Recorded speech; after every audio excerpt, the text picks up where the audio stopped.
Welcome to the Banker Lamp. Please enjoy the video. Start by assembling precise ingredients. 2 cups heavy cream, 5 egg yolks, 1/2 cup sugar, 1 teaspoon vanilla, and a pinch of salt. Pour the cream into a saucepan and warm it to just under simmering, about 180 degrees F. Bubbles will form at the edges but do not boil.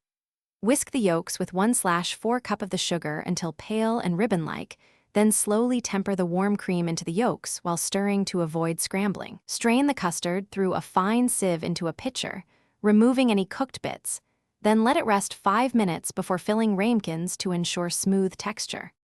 Preheat your oven to 325 degrees F and arrange 4 to 6 ramekins in a single layer inside a baking dish.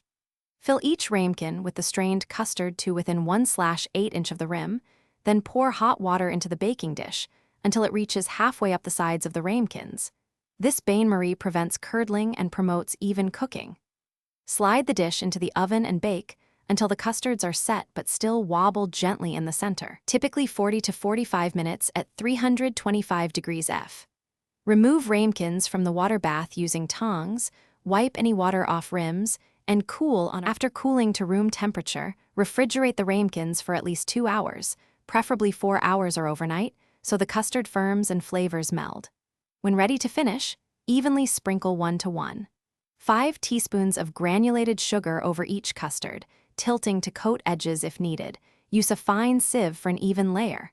Caramelize with a kitchen torch held about 2 to 3 inches away, moving in small circles until the sugar liquefies and turns golden, usually 30 to 45 seconds.